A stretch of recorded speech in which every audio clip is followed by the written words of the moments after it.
그다음에 두 번째, 이제 여러분들이 이제 이렇게 듣고 하는데, 전에도 한번 말했습니다만은, 공부가 되려면은, 나한테 어떤 그걸 벗어나야 될 그런 어떤 자극이 와야 되는데, 별로 안 오는 거예요. 지금 여기서도 수업을 듣고, 이런 이야기를 듣고 있는데, 어떤 분은, 그냥, 저 말이 무엇인가? 라고 하는 관심을 가지고 듣는 분도 있고, 또 어떤 분들은 뭐 별 필요도 없는데, 이렇게 해가지고 관심이 없어 보니까, 점점 이제 지루해지고 힘들어지는데. 그런데 이러한 것 가운데, 우리가 이런 일을 할 때, 어떻게 하면 이 집중을 하고, 또 거기에 대해서 관심을 가질 것인가 하는 것 중에 한 가지가 뭐냐면은, 내가 불가학이라고 하는 것을 어떻게 다른 사람한테 설명할 수 있을까? 라고 자기한테 물어보는 거예요. 그러니까 불가학이라고 하는 것을 누가 나한테 물었을 때 나는 그것을 어떻게 설명할 수 있을 것인가?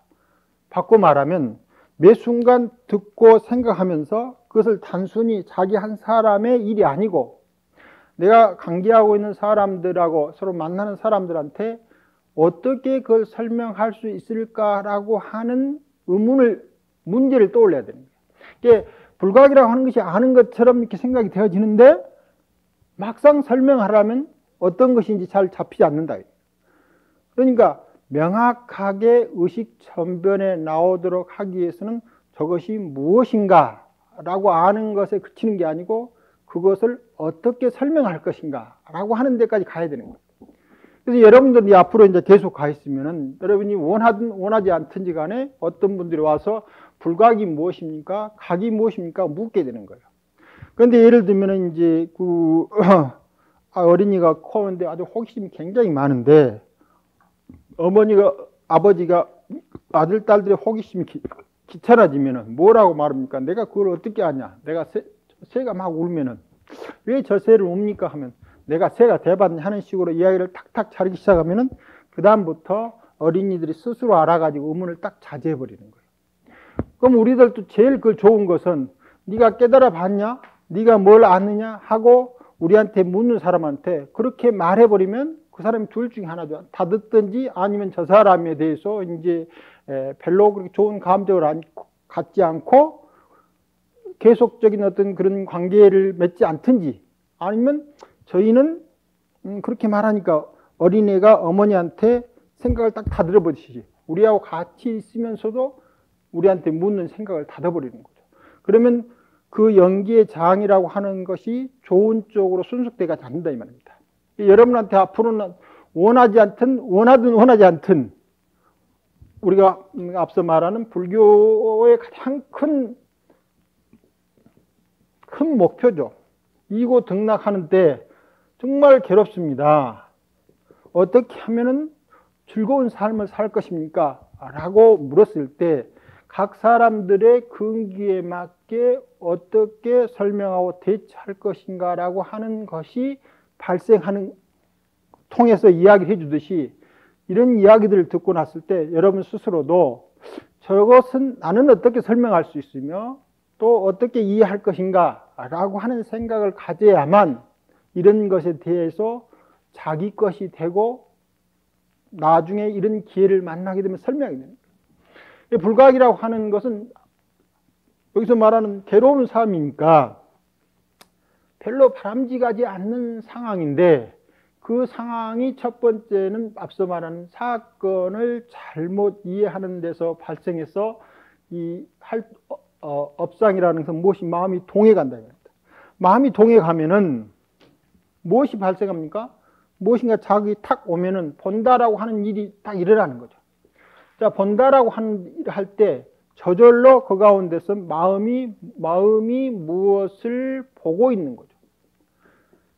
그래서 마음이 움직이면은 거기에는 보는 마음이 생겨지는 거죠. 그 다음에 보는 마음이 생겼으니까 그 보는 마음한테는 저절로 보여지는 것이 있는 거예요. 이 경각심을 딱 발동시켰을 때 저절로 무슨 마음이 발생하느냐면 보는 마음이 발생해요.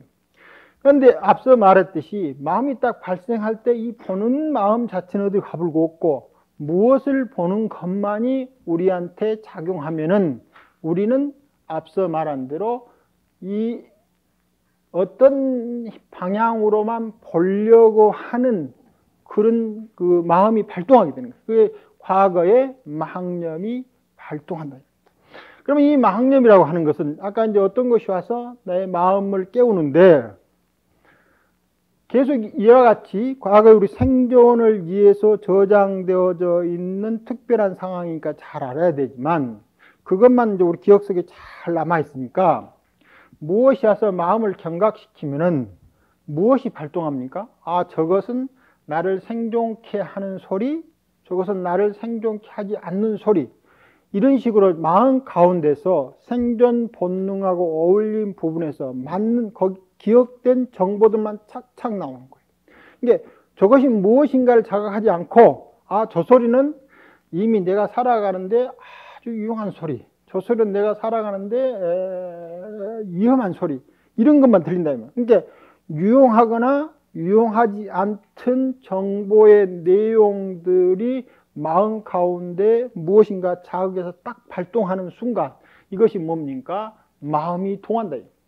마음이 움직여서 활동하긴 하되 그것이 전체적인 상황으로서 왜 그 마음이 발생했는지를 깨닫지 않고 흔히 말한 대로 무의식적으로 마음 활동을 하고 있는 것, 이러한 것을 뭐라고 하느냐면 업상이라 해요. 업상. 그런데 그 일어난 상황을 잘 하면은 움직이지 않는다라고 이야기를 하는데, 움직이지 않는 것은 아무도 없어요. 모든 것은 다 움직이지 않으니까 움직이지 않는다라고 하는 말이 무슨 말인가? 첫 번째는 가장 중요한 것은 탐진치 삼도계를 향해서 마음이 가지 않는 거예요. 탐진치 삼독 가운데 우리가 이 치심이라고 하는 것이 굉장히 어려운 것처럼 생각되는데, 어리석은 마음이 무엇인가? 라고 하는 말인데, 어리석은 마음의 가장 큰 특징은 있는 그대로를 받아들이지 않는 마음이에요. 예를 들면 가장 큰 중에서 우리가 계고라고 하는 것이 있는데, 허물어져 가는 것이 고통스러운 것이다. 그 허물어져 가는 것 중에 가장 큰 것이 죽음이죠. 죽음. 자, 죽음을 싫어하면 어떻게 되겠습니까? 죽음을 좋아하거나 죽음을 싫어하는 것은 마찬가지인데, 뭐 싫어하는 사람이 더 많으니까. 자, 죽음을 싫어한다.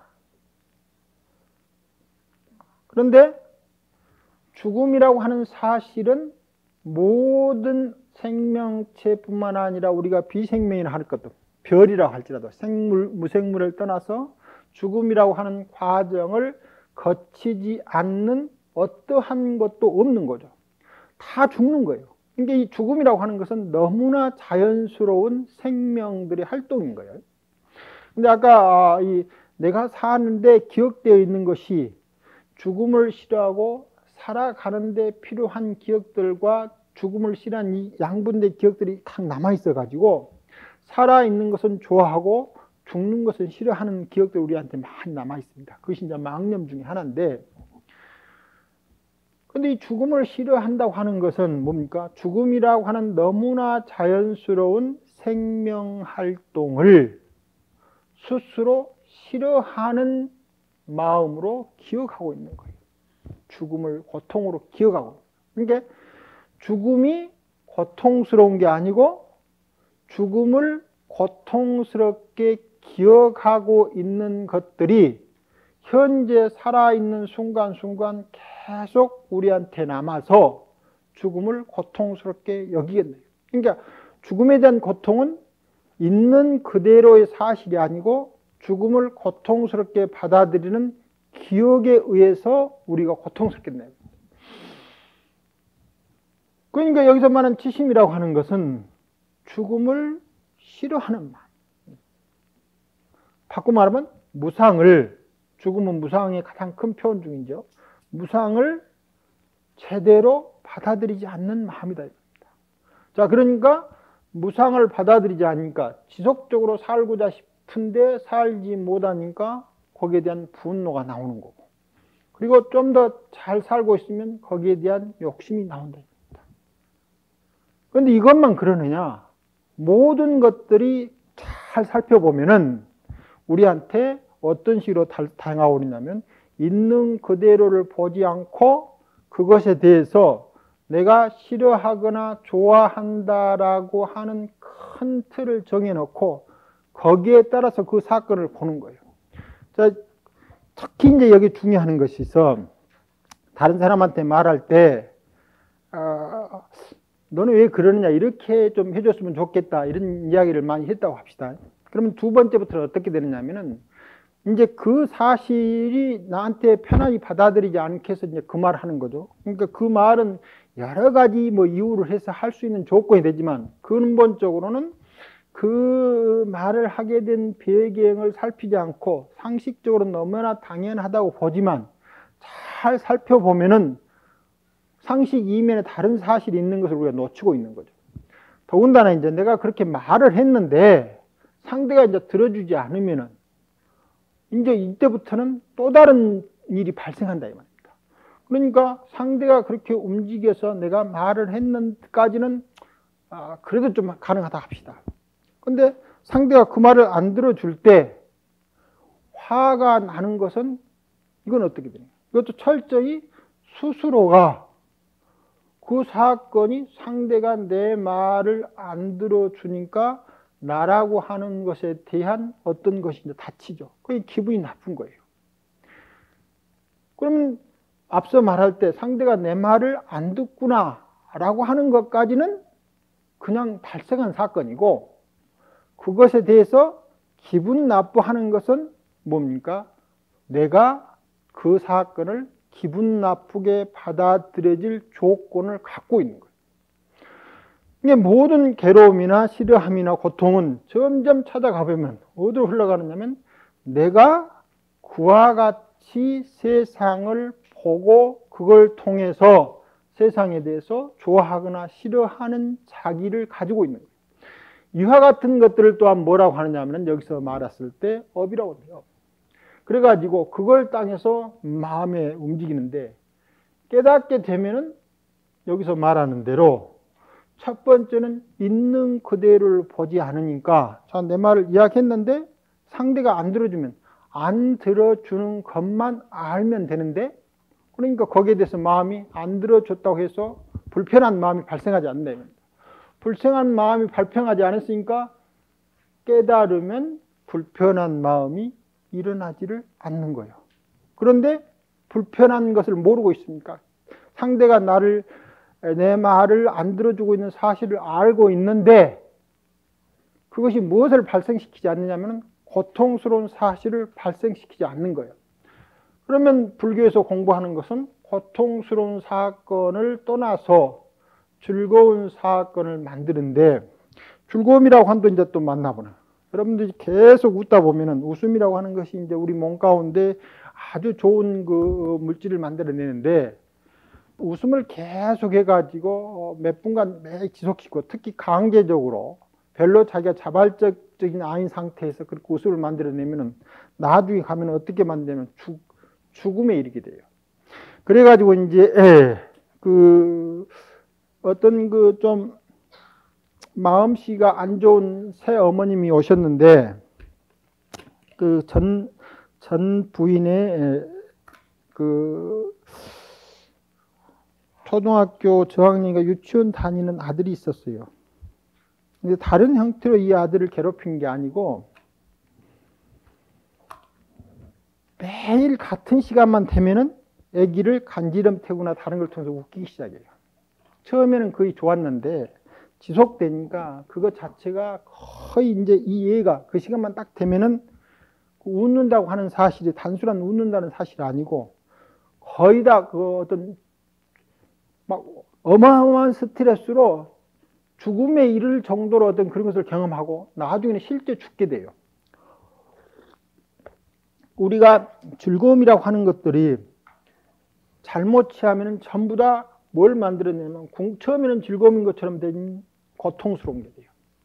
그것 중에 하나가 중독이에요. 중독. 예를 들면 게임이 중독됐다든가 술 중독됐다든가 마약에 중독된다 하면은 처음에는 그것이 우리 몸속에 이 즐거움이 형성되면은 그냥 의식적으로 즐거운 것만 형성되는 게 아니고 몸에서 즐거움을 느끼게 하는 물질이 발생됩니다. 그런데 우리가 술에 중독되거나 게임에 중독되면, 중독되기 전에는 어떤, 예를 들면 그 도박을 하고 있는데 자기가 좋은 패를 하고 있는데 막 그걸 째고 있어요. 그러면 이때 나오는 이 즐거운 감정이 우리가 일상생활에서 성욕을 통해서 얻어지는 그런 즐거움을 증가할 정도로 이렇게 강력한 어떤 물질이 나와요. 중독성 상에서 나오는 것이. 그런데 점점 가면은 이제 어떻게 되느냐면은 몸이 자율적으로 사건을 잘 해가지고 흘러갈 수 있는 그 자율성을 전부 잃어가면서 실제 이제 평상시의 즐거움을 통해서 발생하는 이 양을 넘어서다 보면은 몸에서 자율적인 것이 없어가지고 즐거움을 발생할 수 있는 어떤 그 상황 자체가 없어져 버려요. 몸 자체가. 그래서 궁극적으로는 즐거움을 과도하게 추구하면은 몸의 균형이 상실해가지고 무엇으로 가게 되냐면은 고통으로 가게 돼 있어요. 그래서 모든 중독의 끝은 전부 다 고통으로 가는데, 중독되는 과정에서 평상시에 느꼈던 즐거움의 어떤 몸에서 발생하는 물질이 전부 다 과도하게 나온다. 도박 같은 것은 우리가 성적인 그 관계를 하지 않더라도 끊임없이 계속해서 그들 막 거기 집중하고 있으면서 발생되는 그런 것들이 나온다. 그러면 우리 정념이라고 하는 것하고 도박에 집중하는 것도 어떤 차이냐면은, 도박은 우리 몸 가운데 그런 것이 나와서 궁극적으로 몸의 자율성을 해치는 쪽으로 가는 거예요. 근데 마음을 쉬고 계속 주시를 하게 되면은 몸의 자율성을 극대화시켜 가가지고 이제는 의지적으로 마음대로 자기 몸을 다스릴 수 있는 힘을 얻게 되는 거예요. 그리고 같이 집중을 하고 있는데 결과는 완벽하게 천양지차예요.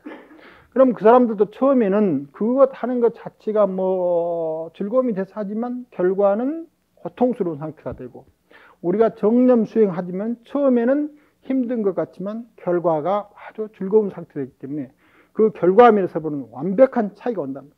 그런데 그 차이 중에 하나가 우리 정념 주승에는 가장 평정심을 갖게 되는 거예요. 평정심이라고 하는 것을 계속 유지하게 돼가지고 삶을 점점 있는 데 쪽으로 보게 한다. 그러니까 각이라고 하는 것은 무슨 말입니까? 기본적으로 우리 삶 가운데서 발생하는 모든 일들 가운데 가서 마음이 흔들리지 않는 거예요. 마음이 흔들리지 않는 평정심이 되니까 각 즉 부동이라고 했는데 각 그 자체가 실제는 부동심이 되는 거예요. 무엇에 대한 부동심이 되느냐? 탐진치에 대해서 일체 움직이지 않으니까 저절로 평정한 마음이 되는 거예요. 그러면 내가 일상의 삶 가운데서 무명업상으로 사느냐, 깨달음으로 사느냐 할 때 평정심을 보게 되는 거예요. 그런데 이제 평정심을 얻게 되는 가장, 이게 언제 어디서나 평정심을 얻어야 되는데, 그 언제 어디서나 평정심을 얻게 되는 가장 큰 계기가 앞서 말한 대로 다른 사람이 물었을 때 나는 어떻게 이 대답을 할 수 있을 것인가, 내가 이야기하면 어떻게 할 수 있을 것인가 라고 하는 그런 문제가 자기한테 깔려져 있을 때만 이 평정심의 범위가 굉장히 넓어지기 때문에 이와 같은 것을 뭐라고 하느냐 하면은 보살심이라고 이렇게 부른다 말입니다. 그러면 이제 보살심인데 여기 이제 또 두 가지 이유 하나 있습니다. 한 분은 이제 행을 하면서 보살심을 하면서 가는 것이 좋지 않느냐 하는 사람도 있고, 한 사람은 힘을 얻을 때까지는, 즉 내가 무엇에서 마음이 움직이지 않을 때까지는 힘을 얻어야 보살행을 할 수 있느냐 하는 것은 이제 선택지죠. 선택지인데 두 개 선택을 하더라도 어쨌든 힘이 부족하더라도 보살심을 가졌을 때도 늘 평정심을 유지하려고 해야 되고, 이 마음이 사라지면은 내가 하고 있는 이 행위를 잠시 중지하는 게 좋아요. 중지하고 다시 평정한 마음을 얻도록 노력하고 또 그렇게 사는 거고, 아니면 이제 아주 줄기차게 또 이러한 힘을 가져서 큰 힘을 얻을 때까지는 한편으로 보면은 마치 혼자만 그 도톡돼서 해탈하려고 하는 것처럼 보일지라도 그대로 가는 것이 좋고, 이 두 가지는 내가 살아가면서 어떤 것을 선택할 것인가 하는 문제가 있는데, 둘 다 기본적으로는 일체 중생의 이고 등락이라고 하는 것을 목표로 삼아서 했었을 때만 자기 자신의 수행에 동의이 되는 거예요. 동의.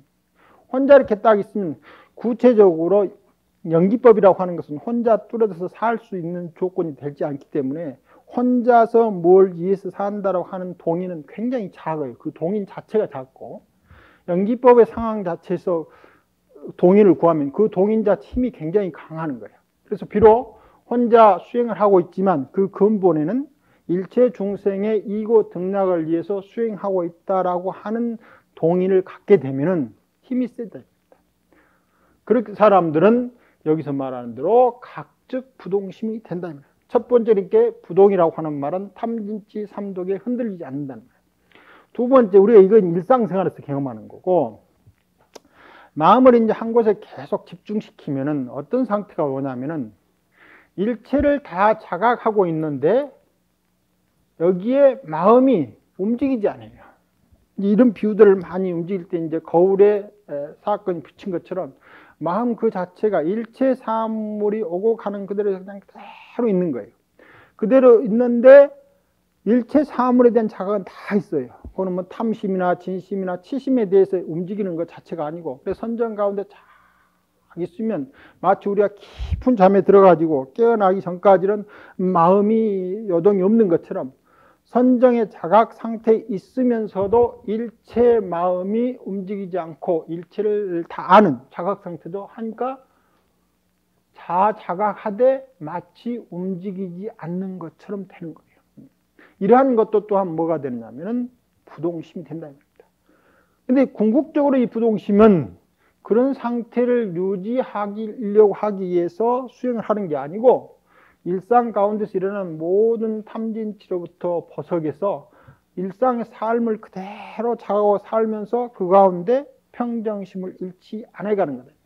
그러한 것들이 더 근원적인 깨달음을 통하면 부동한데, 동하면은 고통이 있다.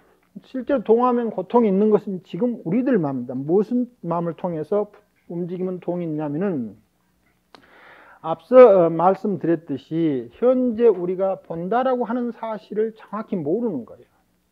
자, 보면은 무엇인가 봄을 통해서 뭔가 암이 발생하게 되는 거죠. 그럼 이 암이 발생할 때 그것 자체가 내가 아는 것이 실제하고 있다라고 하는 생각을 안 하는 분들이 다 없죠. 내가 보는 것이 이거 내가 봤는데 그것이 어떻게 거짓이란 말이냐, 내가 눈을 뚝배기 받지 않느냐라고 다 말합니다. 이게 본다라고 하는 사실은 알을 통해서 실제한다라고 생각하는데, 그 본다라고 하는 사실이 우리가 생각하는 것처럼 그렇게 실제하느냐 라고 하는 자각이 있지 않는 거예요. 정말 본다라고 하는 사실처럼 있는가. 여기에 이제 두 가지가 필요한 게, 하나는 분석이 필요합니다. 분석. 그러니까 그냥 마음 가운데에서 마음을 정지해서 보는 것, 지난번에 말할 때 각이라고 그랬죠. 그냥 잘 알고 있는 거.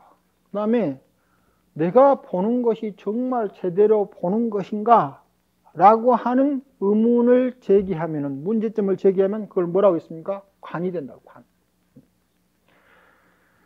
이게 그냥 잘 평정심으로 지켜보는 것도 중요하지만 그걸 통해서 정말 내가 아는 것이 제대로 알고 있는 것인가 라고 하는 스스로의 문제점을 드러내 보이지 않으면, 자, 많은 이 마음심 상태에서 이러고 있는데 옆에 와서 누가 이제 마음을 딱 건지는 거예요. 건드려 가지고 그 상태를 딱 깨뜨리면은 화가 나는 거예요. 화가. 여러분이 혹시 이제 하다가 공부가 잘 되고 있는데 옆에서 막 떠들고 어쩌고 하면은 내 공부를 방해한다고 딱 화가 나는 거예요. 그러면 이제 뭔 상이 있습니까? 앞서 말한 대로 선정상을 갖고 있는 거죠. 자, 그러면 원칙을 잘하는 것처럼 보이지만 그 내면에 자기가 스스로 선정상을 즐거움으로 탐착하고 있는 거예요. 즉, 이 선정상이라고 하는 것이 무엇인가라고 하는 것을 자각하지 않으면은 순식간에 이 과거의 생존을 통해서 우리 속에 기억되어 있는 망념하고 딱 섞여가지고 선정상이 뭐가 되냐면은 가장 좋은 삶을 유지하는, 생존을 유지하는 어떤 것으로 우리한테 기억돼서 순식간에 뭘로 변하냐면 탐심으로 변해버린 거예요. 그리고 그걸 깨뜨리면은 이제 진심이 나는 거예요.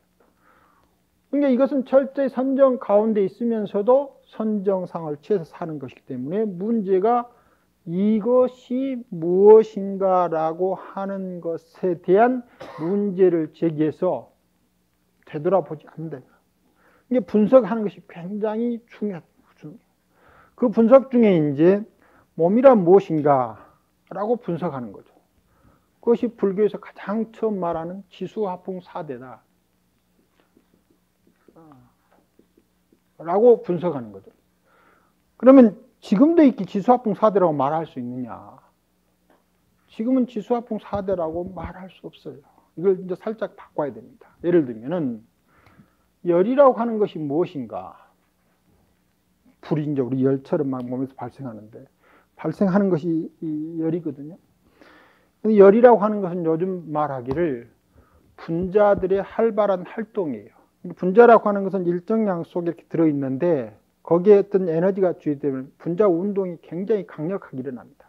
그러니까 그 범주 속에서 분자들이 강력한 운동이 뭘 발생하느냐면 열을 발생시키는 거예요.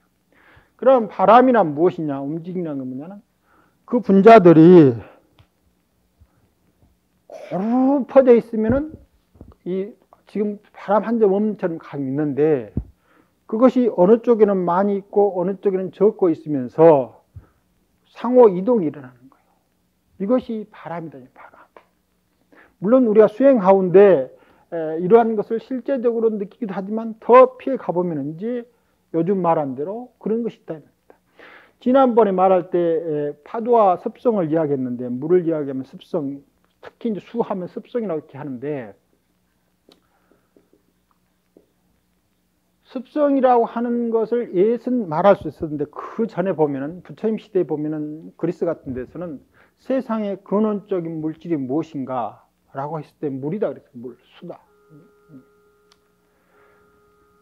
그럼 수는 우리가 일상의 흐름 물이 아니고 그건 현상적이고 그 현상의 궁극적인 실제 내용으로서는 습성이라는 것이 있다 이렇게 말했는데 지수화풍 가운데 요즘 이 수라고 하는 것은 가장 기본적인 틀로는 앞서 지난 봄에 말했듯이 H2O가 물 분자면서 수소와 산소가 만나면서 갑자기 물이라고 하는 습성이라고 하는 것이 형성되는 거예요.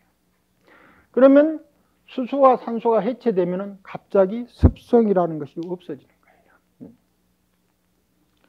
그러니까 옛날에는 이와 같은 것을 몸이라는 것이 무엇인가라고 분석하는데 그 분석지가 요즘 말하면 간에도 해당되는 거예요. 자, 이렇게 분석을 잘 해놓고 이 몸이라고 하는 것이 지수화풍에 지나지 않는다. 물론 몸은 지수화풍에 지나지 않는 건 아니에요.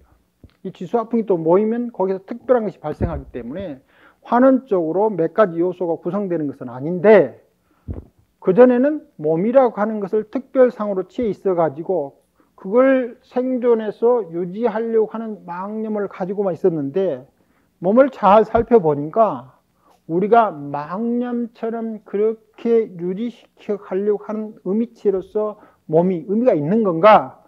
라고 하는 자기 사유의 기반을 전복시키는 그런 견해가 형성되는 거예요. 이 견해는 경험하는 과거에 의해서도 발생하지만 내가 그것을 잘 분석한 사유에 의해서도 발생하는데 많은 경우에 생각을 바꿀 때 아까 말한 견치견이 바뀌게 되면 여기서 뭐가 합니까? 이 동이 또한 사라진다 이겁니다. 그래서 각이 되는 거예요.